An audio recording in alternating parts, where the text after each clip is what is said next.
Bonjour à tous, j'espère que ça va pour tout le monde. Merci à ceux qui viennent de nous rejoindre, de me rejoindre sur Twitch, ça fait plaisir. Aujourd'hui, j'aimerais vous parler un peu de money management. On m'en avait beaucoup demandé, on me l'a beaucoup demandé. Alors sachez que je vais le faire en deux fois. Je vais le faire en deux parties. La première partie, d'abord, le plus important, c'est de prendre du recul. C'est très important de prendre du recul parce qu'en fait, c'est en prenant du recul qu'on prend des bonnes décisions, et ça, je l'ai compris avec le temps. Et ça, en plus, ce que je suis en train de dire là, c'est valable pour les cryptos, mais c'est aussi valable pour tous les domaines au final. Plus vous allez prendre du recul et réfléchir sereinement à une stratégie, à un plan pour tout, et mieux ça va se passer. Donc là, moi, d'abord, avant de parler de money management, j'aimerais d'abord vous parler de stratégie et de plan. Comment moi je gère mon truc, comment je vois les choses. Je vous fais part d'une vision, elle peut être bien pour vous ou mauvaise pour vous. C'est à vous de piocher ce qui vous intéresse dans cette vidéo. Je vais vous parler de plein de choses qui sont un peu... on sort un peu de l'ordinaire. Donc après, vous jugerez par vous-même si ça vous intéresse. Notez que c'est en deux parties. Aujourd'hui, c'est stratégie. Et je posterai dans quelques jours la suite et fin. Et la suite et fin, ça sera le vrai money management, mais cette fois avec des graphiques, avec des zones, comment j'interprète mon truc et comment je m'y prends moi, ma technique pour gérer mon money management. Mais ça sera dans la deuxième partie.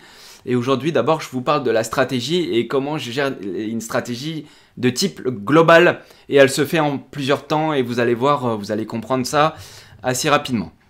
Donc le plus important, ce que j'aimerais insister, le point le plus important pour moi, je pense, là où j'aimerais insister, c'est le sommeil. S'il vous plaît, alors c'est un peu bateau ce que je dis, etc. Mais c'est très important. En fait, il faut être serein en toutes circonstances. Pourquoi? Parce qu'en fait, le marché des cryptos, c'est un marché qui est ultra spéculatif. Vous pouvez avoir des hausses ou des baisses de 10 à 20% dans la même journée, avec des écarts de prix qui sont absolument impressionnants. Les cryptos, c'est une volatilité qui est très forte, parce que le marché il est encore peu mature. Il le devient, mais il est encore peu mature. Donc vu que le marché il est peu mature, il faut que chaque investisseur puisse vivre son aventure sereinement. C'est tout à fait logique. Pourquoi c'est important de bien dormir? Parce que si vous prenez une décision, admettons que vous prenez une décision qui est trop grosse pour vous et que vous avez du mal à la supporter, et ben au final, à la fin, 1, vous allez stresser, 2, vous allez mal dormir, vous n'allez pas être bien, vous allez réfléchir tout le temps.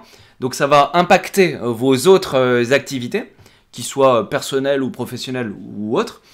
Et surtout, vous allez faire des bêtises, je pense. Je parle là, c'est l'expérience qui parle, si on peut dire.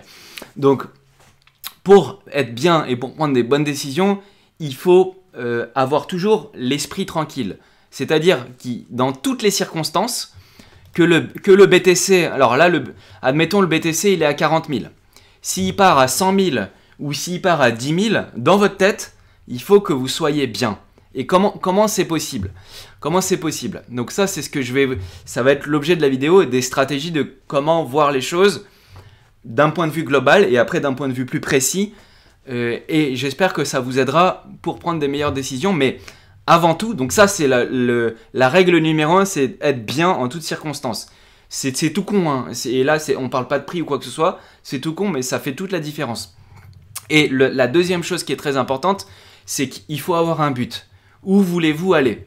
Quel est votre objectif? Combien voulez-vous? Parce qu'en fait, je vois bien, dans le domaine des cryptos, on y arrive dans le but premier, principalement le grand public, tout le monde, hein, je pense, dites-moi dans le chat, mais à la base, tout le monde me dit on est là pour la tech, on est là pour la science, on est là pour la santé, je sais pas, mais à la fin, ce qui compte le plus, c'est gagner.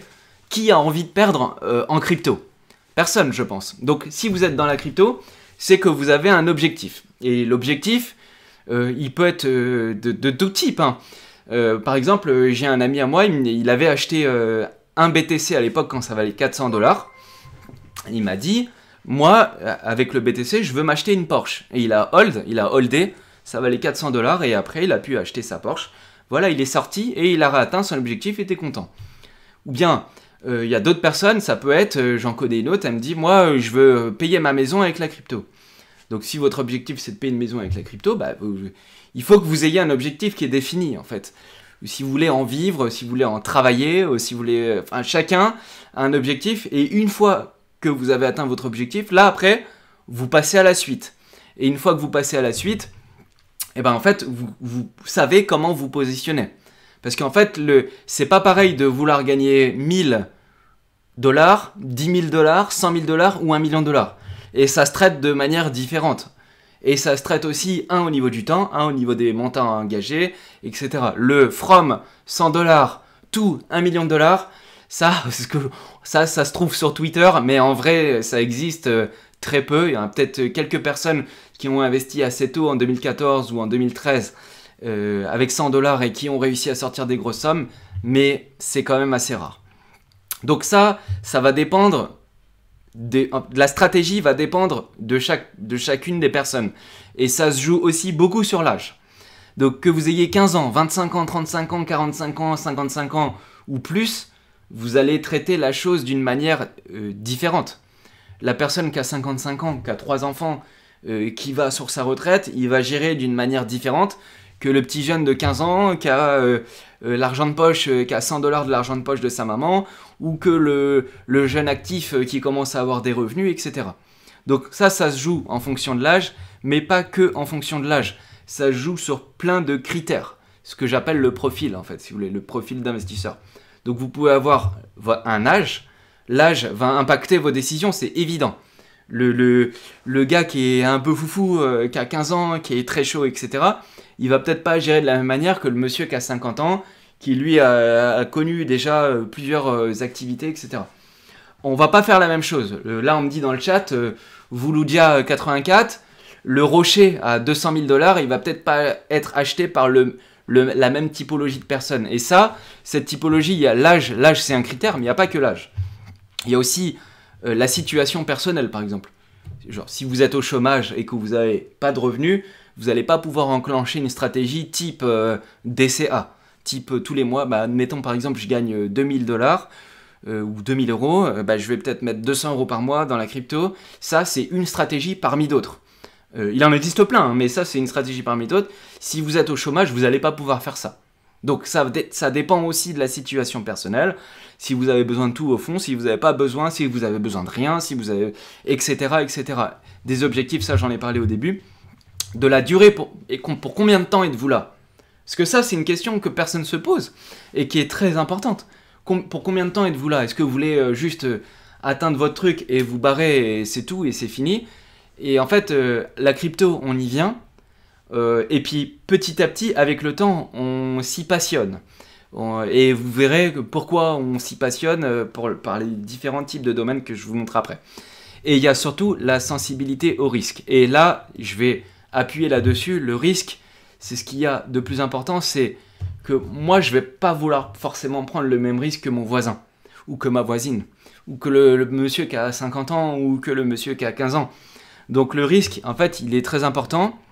Et c'est en fonction du risque que vous allez pouvoir gagner plus ou moins dans la crypto. C'est-à-dire que, en gros, plus vous allez prendre de risques et plus vous allez avoir un rendement qui est important. C'est-à-dire que vous allez avoir une courbe un peu comme ça. Une courbe un peu comme ça, linéaire. C'est-à-dire que plus vous prenez de risques et plus vous pouvez obtenir un rendement. Mais c'est pas garanti. C'est pas garanti. C'est que plus votre rendement va être important, je veux dire. Donc ça veut dire que plus vous allez... Mais c'est de la logique mathématique de base. Hein. Si vous mettez 100 $ et que vous faites 1 x 2, c'est pas pareil que si vous mettez 1000 et que vous faites 1 x 2. 1000, vous allez gagner 1000 et si vous mettez 100, vous allez gagner 100. Et pourtant, il y a beaucoup d'écart entre les deux, c'est juste le montant investi, c'est des mathématiques. Seulement, tout l'enjeu dans les cryptos, c'est d'essayer de trouver un projet qui... Alors, je vais essayer de vous le mettre d'une manière un peu comme ça. Tout l'enjeu dans les cryptos, c'est d'essayer de prendre le moindre risque, c'est-à-dire d'être dans la zone que je vais vous mettre en rouge, ici, là. Hop, comme ça. Tout l'enjeu, c'est d'arriver et de se positionner dans une zone qui est rouge. Pourquoi? Parce qu'en fait, en réalité, Et c'est ça l'objet de mes vidéos justement. Quand je vous présente des projets et que je vous parle des projets qui sont bien et qu'il y a du potentiel, il y a un top 10, etc. C'est que j'essaye de vous montrer des projets où on prend pas trop de risques et où on peut avoir un rendement qui est important. Et en fait, tout l'objet, c'est de se positionner là. Par exemple, les cryptos que je vous avais cités, c'était le Link, le DOT, etc. Je vous avais parlé du Atom, je vous avais parlé de plein de blockchains comme ça, ETH, BTC. Voilà, ça c'est des trucs, on essaye de trouver des projets comme ça à potentiel. Par contre, si vous arrivez dans un projet où vous prenez plus de risques, comme ça, là dans la zone où vous prenez vraiment beaucoup de risques parce que le projet, on est plus dans le domaine du poker, du gambling, etc. Et là, ça va être des trucs style Shiba ou style Doge. Donc en fait, le but, c'est d'arriver sur des projets où il y a du potentiel, mais qu'en même temps, que vous preniez pas un trop gros risque. Et du coup, en gros, dans la crypto, il faut faire un minimum ses devoirs. Donc les devoirs, ils peuvent se faire en s'intéressant, en lisant, de plein de manières différentes. Donc ça, c'est important de le noter. Et surtout, dans le cadre d'une stratégie d'investissement et dans le cadre d'une stratégie où vous voulez rentrer dans la crypto, en fait, ça passe d'abord par un questionnement personnel, si on peut dire. C'est-à-dire que, en gros, il faut se poser la question d'une manière personnelle de où vous en êtes. Parce que comme je vous disais au début, en fonction des âges et en fonction aussi de votre situation sociale, il y a des gens, on démarre pas tous du même niveau.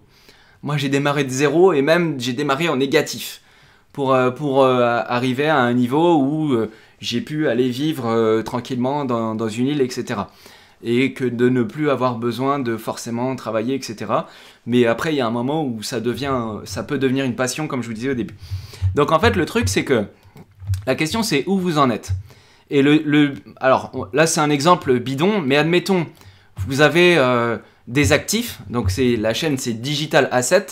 Donc admettons vos assets, là actuellement, admettons que vous avez des euros sur votre compte, par exemple. Admettons, vous avez des cryptos. Hop. Admettons, vous avez des actions, par exemple, en bourse ou autre, ou des titres, hein, on va dire. Hop, j'arrive plus à écrire. Des actions, des titres, et vous avez, je sais pas moi, vous avez une maison, par exemple. Alors, attention, je parle en net, ok ? Faut enlever les crédits, on parle du net. Et en fait, le truc, c'est que la question qu'il faut se poser, c'est déjà où on en est. Mais c'est intéressant de prendre un peu de recul et de savoir où on en est, parce qu'en fonction de où on en est, tout de suite, on dort mieux. Pourquoi on dort mieux ? Parce que si, admettons, là, vous avez 25%, alors je vais le mettre comme ça, au stylo, comme ça, vous avez 25% qui est là, hop, vous avez, hop, 25% comme ça, ici, vous avez 25% ici, et vous avez par exemple 25% ici, et ben en fait, si demain, dans votre compartiment crypto, si vous avez all-in un projet, si vous avez mis tous vos fonds, c'est-à-dire vos 25% crypto, vous avez tout mis engagé dans la crypto alors que vous rentrez dans un marché baissier et que vous vous retrouvez avec une perte de moins 50%, si vous êtes déjà dans un schéma comme je vous présente là à l'écran, bah déjà vous dormez mieux. Vous dormez mieux parce que vous savez que vous n'êtes pas en slip, quoi. C'est-à-dire que si le marché crypto il se prend un divisé par 2, et je vais le faire comme ça, hop, je vais le mettre au stylo, si on peut changer la couleur, je sais pas comment on fait, bon, c'est pas grave. Si par exemple vous êtes dans un marché crypto qui est divisé par 2, admettons le marché il se prend un divisé par 2, bah qu'est-ce qui vous empêche de, le marché crypto il est divisé par 2, qu'est-ce qui vous empêche de, bah le marché crypto il est divisé par 2, mais c'est pas grave parce que de toute façon j'ai encore 25% en euros, donc peut-être que dans les 25%, bah, je vais prendre 5%, et je vais les basculer quand le prix il aura été divisé par 2. Et du coup, si le prix baisse, bah c'est pas grave. Si le prix baisse, c'est pas grave. J'ai encore des euros, bah je remettrai des euros en crypto et moi je suis tranquille. Mais par contre, si le marché il fait un x2, et que vous êtes engagé là dans cette partie 25% de crypto et que le marché fait un x2 alors que tout le reste ne bouge pas, et ben dans ce cas-là, vos 25%, ils auront augmenté, il prendra plus de part du global. Et dans ce cas-là, ça sera bien. Ça veut dire que dans tous les cas, vous dormez bien. Et ça, c'est une stratégie parmi d'autres, hein. Je veux dire, là j'ai pris le truc le plus bateau possible, mais ça, ce que je suis en train de vous montrer là, c'est adapté en fonction du profil de chacun, en fonction de l'âge, en fonction du niveau de risque, en fonction de ce que vos objectifs, en fonction de si après vous voulez transmettre, si vous faites ce que vous voulez. Mais ce qui est important de noter, c'est d'être dans une situation où on subit pas. Parce que le pire, c'est de subir et après on se dit ah là là, j'ai mis trop plus que ce qui m'empêche de dormir, et là c'est la galère. Là c'est la galère. Donc en fait voilà, c'est un message que je veux vous faire passer, c'est la stratégie globale en dehors des cryptos. Et après vous rentrez dans le cadre des cryptos. Donc là je vous parle d'une stratégie au début, quand vous rentrez au départ, hein. Mais une fois que vous avez atteint une certaine maturité et que vous êtes depuis 1 an, 2 ans, 3 ans dans le marché de la crypto et que votre portefeuille il a fait un x15 ou un x20, moi c'est ce qui m'est arrivé, ben en fait vous vous retrouvez dans une situation où, et moi à titre personnel j'avais démarré très bas, hein. J'avais mis que 10% dans la crypto et au final maintenant ça représente la moitié et j'ai accepté de laisser autant ce niveau de risque, mais après je le gère aussi d'une autre manière, donc c'est à chacun de gérer son truc. Mais en fait du coup après si vous vous retrouvez avec vous gagnez pas mal de monnaie en crypto, bah après rien ne vous empêche de répartir dans d'autres compartiments pour lisser le risque global. Okay, là j'ai pas encore parlé de money management crypto, j'ai parlé de money management global. Et après on parlera de money management crypto. Donc là ça c'est au début, quand vous évaluez votre truc, mais ça, cet exercice-là, une fois que vous avez fait un x10 ou un x20, il faut réévaluer le truc. Ou alors si vous avez été divisé par 2 ou divisé par 3, pareil, il faut réévaluer le truc. Et que chacun applique une stratégie qui lui convient à titre personnel, en fonction des objectifs de chacun. C'est pour ça qu'il n'y a pas de recette miracle et de choses qui marchent, et aussi les personnes qui vous diront mettez 100$ sur Twitter, il y en a des trucs comme ça. Vous mettez 100$, je vais gagner 1 million, t'inquiète. Eh ben oui, mais le risque que vous allez prendre pour gagner 1 million, vous avez plus de chances de vous faire rect et de finir à zéro que au final de gagner 1 million. C'est toute une question de risque par rapport au rendement. Et après, à vous de gérer votre truc, etc. Donc ça, c'est au début. Et après, une fois que vous avancez dans le temps, bah, vous le réadaptez en fonction de vos objectifs. Moi, mes objectifs, vos objectifs et vos chemins de vie, ils vont peut-être changer au fur et à mesure du temps. Peut-être qu'à un moment, vous faites une chose, après vous en ferez une autre, etc. Et puis, vous aurez besoin d'avoir une gestion qui est un peu différente. Donc là, maintenant, on va rentrer dans le détail du carré crypto. Et dans la crypto, il y a plein de choses. On peut faire plein de choses en crypto. Donc là, en crypto, qu'est-ce qu'on peut faire? Alors ça, ce que je vais faire, c'est que je vais me le mettre là, comme ça. Hop, est-ce que je peux mettre une autre page? Non, je peux pas le faire. Donc, est-ce que je peux le faire? Ah, voilà. On va le faire comme ça.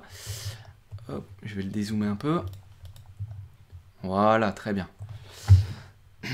Est-ce que je peux le rezoomer un tout petit peu? Non, c'est tout ou rien, hein. C'est tout ou rien. Bon, c'est pas grave.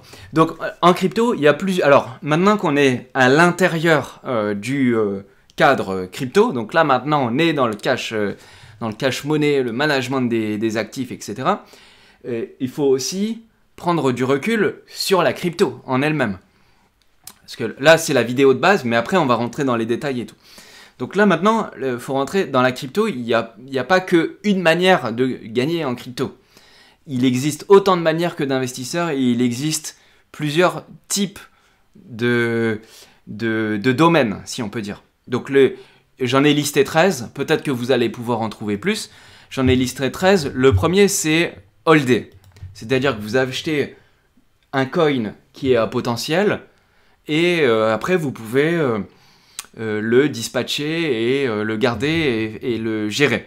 Donc vous pouvez holder du BTC, vous pouvez faire et le gérer de manière plus ou moins dynamique.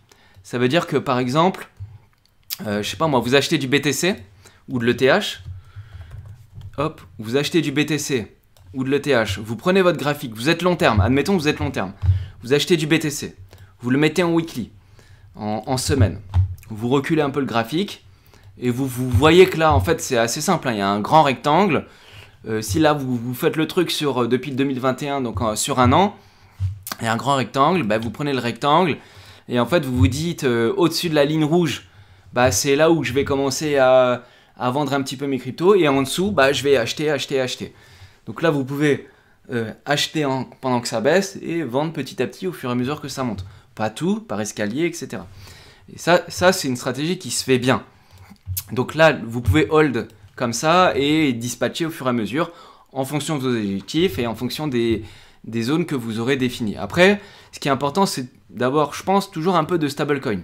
Pourquoi ? Parce que quand le marché il se fait massacrer, vous êtes bien content d'attendre le moment où il se fait massacrer pour ramasser un peu quand tout le monde pleure. Et là, en ce moment, on est plutôt dans une zone où il n'y a plus personne sur les cryptos parce que les prix sont bas et que ça a fait peur au grand public. Et vu que le grand public il a commencé à s'éloigner, ben là, on est content d'avoir des stablecoins pour pouvoir réattribuer, etc.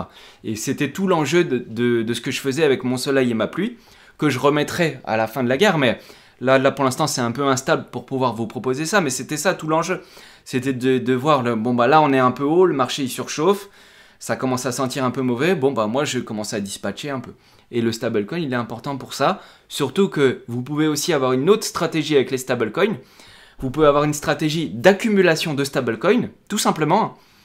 Vous gagnez en crypto, vous faites un x5, x6, x10, ben vous pouvez très bien dire, par exemple, j'ai investi 5000 ou 10 000, ben vous pouvez très bien dire, bon bah si j'ai fait un x2, et ben dans le x2, ben, je vais en garder une partie que je vais mettre en stablecoin et que je toucherai plus jamais. Et je la mets dans des protocoles pour avoir un rendement tous les jours, revenu passif.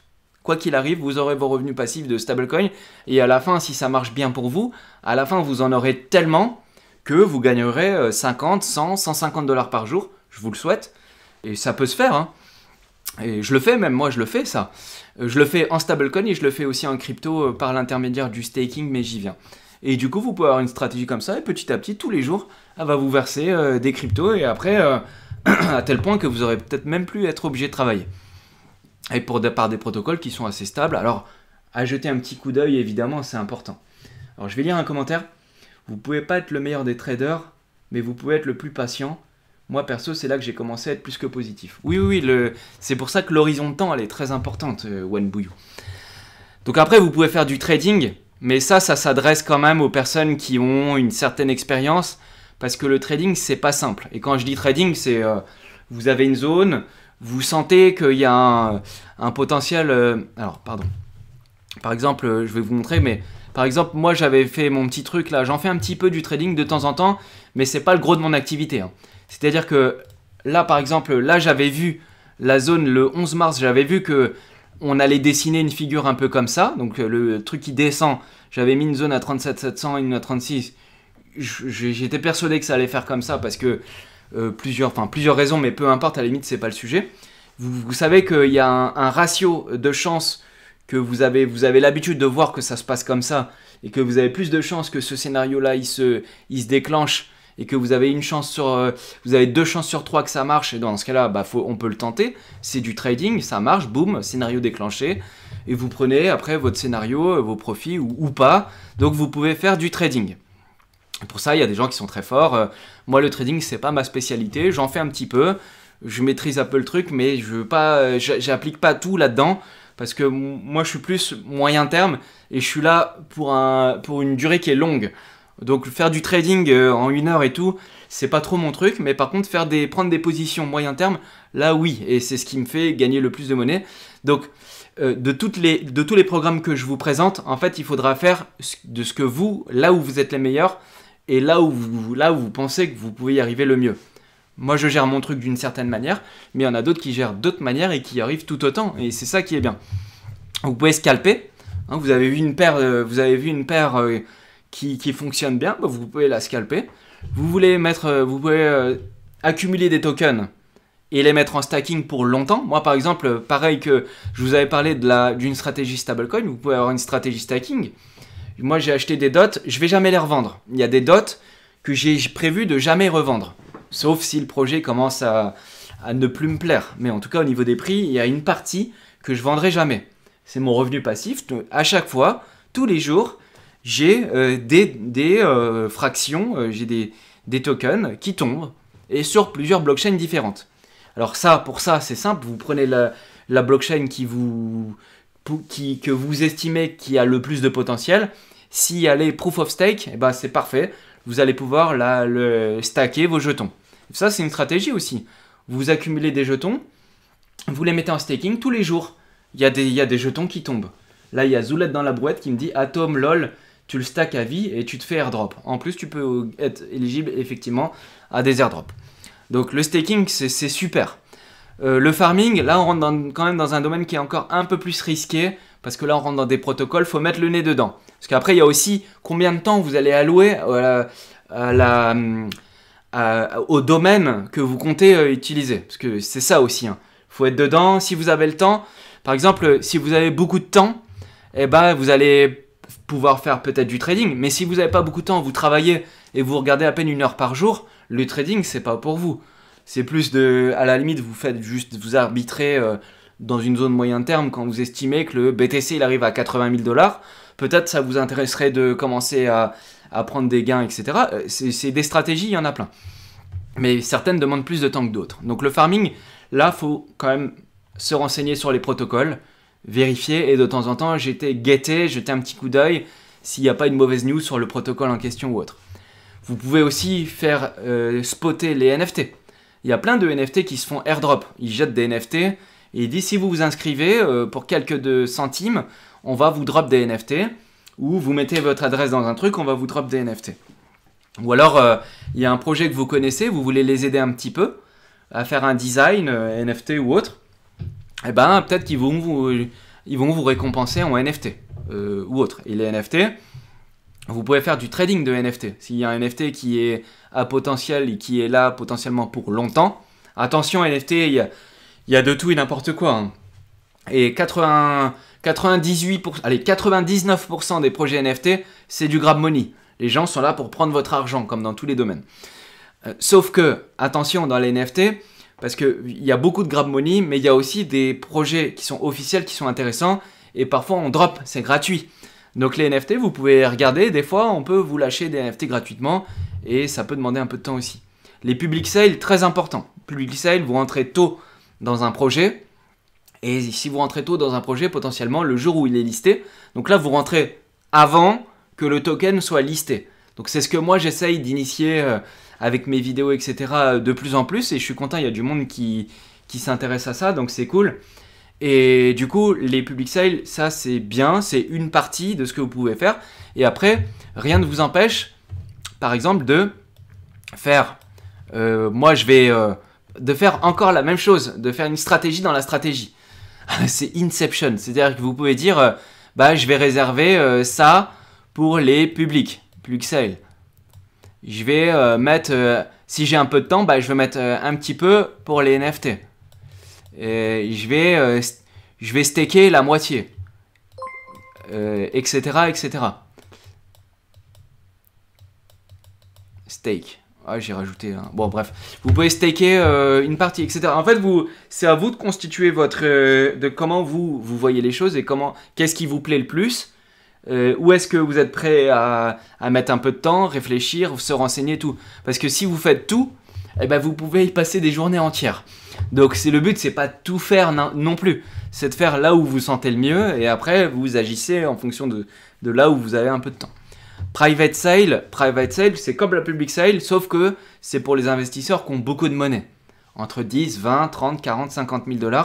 Mais il existe des groupes privés. Il y en a sur Telegram, il y en a sur Discord qui sont gratuits en plus, qui proposent de regrouper des investisseurs. Alors par contre, ça se fait sur le principe de la confiance. Vous envoyez 1000, 2000, 5000, 10 000 $ à quelqu'un que vous ne connaissez pas, qui peut exit avec la monnaie. Donc c'est à vos risques et périls, il faut sélectionner les bons groupes, mais il existe des groupes pour pouvoir faire des private sales. Et ça peut... il y en a, et il en existe même plein. Il y en a plein et qui sont assez legit, qui fonctionnent bien. Moi, j'ai commencé comme ça à gagner pas mal dans les private sales. Je suis rentré dans des groupes Telegram gratuits. Hein. C'est totalement gratuit. Alors, généralement, c'est des whales qui vous donnent l'adresse, ils vous disent, ouais, des baleines qui vous disent, ouais, ce projet-là, vas-y, tiens, tu passes par là et tout. Mais vous pouvez rentrer dans des private sales, vous regrouper à plein de petits investisseurs pour rentrer dans une private sale. Ou si vous êtes un gros investisseur, rentrer directement, contacter une team et rentrer avec la team. Ça, enfin, dans une phase préparatoire, c'est possible aussi. Crowdloan, donc ça, c'est un nouveau type qui est apparu il n'y a pas longtemps. Donc ça, tout le monde connaît les crowdloans. Les airdrops, de faire telle ou telle action va pouvoir vous faire gagner des jetons. Et parfois, c'est beaucoup de jetons. Par contre, ça demande beaucoup de temps parce que potentiellement, le temps passé par rapport au rendement que vous allez avoir, là, c'est une question de temps. C'est juste si vous avez pas grand-chose à faire ou si vous avez du temps à louer, dans ce cas-là, vous pouvez réfléchir à faire des airdrops, participer, faire des actions qui peuvent rembourser des airdrops. À éviter, Nono. À éviter, ils m'ont volé 10 000 $. Ah ouais, bah tu vois, bah, c'est pour ça qu'il faut sélectionner les bons groupes de public sale, enfin de private, mais ouais, ben moi je l'ai fait, hein. J'ai envoyé de la monnaie plein de fois et des grosses sommes, enfin qui pour moi étaient des grosses sommes, c'était pas 10 000. S'il y en a un où j'ai été jusqu'à 10 000, je pense. Mais après voilà, faut avoir confiance, et c'est sur le domaine de la confiance, effectivement, ils peuvent exit. C'est pour ça que je sélectionnais bien vos groupes. Et donc vous pouvez aussi aider le marketing. Vous voyez un projet qui est tout nouveau, ils ont 60, 80, 100 personnes sur leur Telegram. Vous n'avez pas de monnaie mais vous avez du temps. Vous pouvez très bien aider le projet. Ils ont besoin de faire une infographie, traduire un article, aider ou développer un petit truc qui va peut-être les aider, un truc communautaire et tout. Et ben en fait, qu'est-ce que vous faites? Au final, bah, vous faites du marketing. Vous faites de la pub pour le projet, vous traduisez des trucs pour le projet. Et les projets, généralement, quand ils voient ça, bah, ils donnent des jetons ou ils récompensent. Ils donnent une place pour une public sale ou autre. Un exemple que je peux vous donner, c'est par exemple tous les ambassadeurs sur Moonbeam, ils leur ont donné 50 MOVR et ça c'était quand le prix valait 300 $. Donc tous les ambassadeurs de Moonbeam ont gagné 50 MOVR à 300 $. Donc je vous laisse faire le calcul, on peut le faire 50 fois 300, ça fait 15 000 $. Voilà, juste parce que vous avez souscrit à un programme d'ambassadeur, vous avez gagné 15 000 $. Vous pouvez aussi souscrire sur Polkadot à d'autres programmes d'ambassadeurs. Les projets peuvent payer pour ça. Ils peuvent vous payer, donner des jetons aux ambassadeurs, etc. Donc il y a plein de manières de pouvoir... Et puis après, vous pouvez même créer un projet. Si vous avez un copain ou une copine qui est artiste, vous pouvez créer un projet NFT. Après, vous pouvez vous partager la somme ou autre. Si vous êtes développeur ou que vous avez un projet ou vous avez un peu de fonds, vous pouvez créer un projet complet. Tout est possible. Donc, il y a tout ça pour gagner en crypto. Et tout ça, c'est des choses qui sont possibles. Et après, à vous d'attribuer en fonction de ce que vous préférez et en fonction de ce que vous estimez pour vous qui va être essayé de vous faire gagner le plus. Parce qu'au final, je sais bien qu'au final, tout le monde est là pour ça. Donc voilà, ça c'est important. Et après, il faut noter qu'au niveau des cryptos, il y a des cycles. Et les cycles, je vous en parle souvent dans mes vidéos. Donc ça, maintenant, c'est à peu près clair pour tout le monde. Mais en fait, le but, c'est que d'arriver et d'essayer de gérer ces flux en fonction du cycle. Parce qu'on voit qu'en ce moment, il y a très peu de projets qui lancent leurs projets. Pourquoi? Parce que les prix sont bas. Donc là, dans le domaine des cryptos et de la blockchain, on est un peu ralenti parce que les prix sont bas. Et quand vous avez une remontée agressive du prix du Bitcoin ou des crypto-monnaies ou des altcoins ou autres, et ben là tout de suite, les projets commencent à republier beaucoup plus de news et beaucoup plus de news flow, etc. Et du coup, ça fait effet boule de neige et tout. Et puis après, vous avez des Shiba qui prennent des valeurs de ouf, etc. Et ça, généralement, c'est des signes qu'on arrive bientôt à la fin d'un cycle. Donc après, voilà, faut les gérer, les cycles. Ça, je vous en parle au quotidien sur ma chaîne. Donc, je vous la fais pas en détail, mais en gros, vous pouvez aussi vous arbitrer en fonction des cycles. Donc, le money management, il se fait en fonction des prix. Il se fait en fonction de votre... de votre portefeuille personnel et pas que crypto. Il se fait en fonction de comment vous gérez vos activités dans la crypto. Il se fait en fonction de plein de choses. Et vous, maintenant vous me connaissez un petit peu, vous savez dans tel et tel type de choses que je fais, puisque je vous en parle aussi dans mes vidéos. Mais aussi, c'est important de noter qu'il n'y a aucune boule de cristal. Celui qui vous dit je sais comment va évoluer le prix et tout, c'est impossible à savoir. Donc vu que c'est impossible à savoir, ce qu'il faut, c'est essayer de gérer des zones en fonction des cycles. Et quand on voit que les cycles, commencent à être descendants, c'était le cas au 60...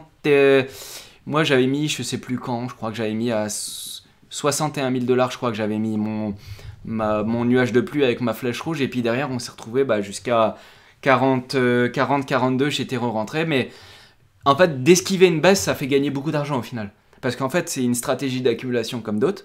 Parce qu'en fait, vous vous protégez de la baisse. Par contre, si ça repasse en sens inverse, pareil, j'en reviens toujours au même point, mais il faut être en mesure de pouvoir bien dormir. C'est que si vous pouvez avoir le sentiment d'avoir loupé un train, ou le sentiment de perdre parce que vous n'êtes pas sorti. Mais voilà, il faut se préparer à tout. Et ça se prépare à l'avance grâce à tout ce que j'ai énoncé dans la vidéo. Donc j'espère que ça vous a plu. Si ça vous a plu, je vous propose de mettre un petit pouce sur la vidéo. Il y aura un tome 2, hein, parce que là, je l'ai fait d'une manière globale. Mais après, je vais vous expliquer avec des graphiques comment je m'y prends pour voir mes zones et comment je m'y prends par mes types d'allègement, etc. Donc ça, c'était la partie 1. La partie 2, dans quelques jours. Et je vous dévoilerai aussi comment je m'y prends et comment en fait l'évolution d'un wallet en fonction du temps et en fonction des courbes qu'il y a eu sur le BTC. Je vous ferai un espèce d'historique de comment j'avais géré mon truc. Si ça vous intéresse, si ça peut vous donner des idées à titre éducatif, ça serait cool pour vous. Et je pense que ça pourrait aider du monde parce qu'il y a des débutants, des intermédiaires et des personnes qui sont avancées. Il y a beaucoup de personnes qui sont avancées et ça me fait plaisir parce que j'ai vu qu'il y a une grosse évolution entre il y a 1 an et demi quand j'avais commencé à faire des vidéos et aujourd'hui. Et aujourd'hui, les gens sont même, vous êtes quasiment même meilleurs que moi. Il n'y a même plus besoin de moi et ça me rend heureux. Je suis content. Je suis content d'être arrivé là. Donc ça fait plaisir. Merci à tous. Rendez-vous pour le tome 2. Je vous dis, si ça vous a plu, petit pouce, dispo sur Twitter et sur Instagram. Questions en commentaire ou dans le chat sur Twitch. Je vous dis à bientôt. Salut YouTube.